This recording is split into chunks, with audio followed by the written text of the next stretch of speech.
आदरणीय प्रधानाचार्य संघ, शिक्षक वर्ग एवं मेरे प्यारे मित्रगण, आप सबको गणतंत्र दिवस की हार्दिक बधाई। आज हम सब 26 जनवरी गणतंत्र दिवस के पावन पर्व को मनाने के लिए यहाँ एकत्रित हुए हैं। जैसा कि हम सब जानते हैं कि हमारा भारत देश आज ही के दिन अर्थात 26 जनवरी सन 1950 को एक लोकतांत्रिक और गणतांत्रिक व्यवस्था वाला देश बना था। यही वह स्वर्णिम दिन था जब भारतीय सरकार अधिनियम 1935 को हटाकर भारतीय संविधान लागू किया गया और यह सुनिश्चित हुआ कि देश के प्रत्येक नागरिक को सर्वोच्च मानते हुए उनके द्वारा चयनित प्रतिनिधि देश में शासन प्रशासन की बागडोर संभालेंगे और देश की प्रजा और देश हित में निर्णय करेंगे। इस प्रकार संविधान लागू होने से भारत विश्व में सबसे बड़ा लोकतांत्रिक गणराज्य के रूप में स्थापित हुआ और तभी से प्रत्येक वर्ष 26 जनवरी को हम समस्त भारतवासी बड़े उत्साह और उमंग के साथ गणतंत्र दिवस के इस पावन पर्व को बड़ी धूमधाम से मनाते चले आ रहे हैं। आज का यह दिन प्रत्येक भारतीय हृदय में आत्मगौरव और सम्मान का भाव भरता है एवं हमें पूर्ण स्वतंत्रता का एहसास कराता है। वैसे तो हमारा देश भारत 15 अगस्त 1947 को स्वतंत्र हुआ, परंतु वास्तविक मायने में इसके अस्तित्व को 26 जनवरी 1950 को पूर्णता मिली, जो कि देश की आजादी के पश्चात 28 अगस्त 1947 में अस्थायी संविधान का प्रारूप निर्माण करने के निर्णय के साथ 4 नवंबर 1947 को डॉक्टर अंबेडकर जी की अध्यक्षता में भारतीय संविधान के प्रारूप को सदन में पेश किया गया और 2 वर्ष 11 माह 18 दिनों में निर्मित हुआ। 26 नवंबर 1949 को मंजूर किया गया और 26 जनवरी 1950 को पूरे भारत पर लागू कर दिया गया।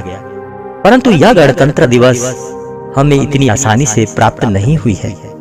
अपितु हमारा देश भारत, जो कि 200 वर्षों की ब्रिटिश हुकूमत की गुलामी का दंश झेल चुका था,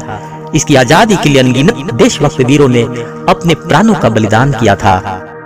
और दीर्घ अवधि तक कठिन संघर्ष और त्याग के बाद भारत माता को आजाद कराया था। उन महान देशभक्त वीरों को हम सदैव नमन करते हैं,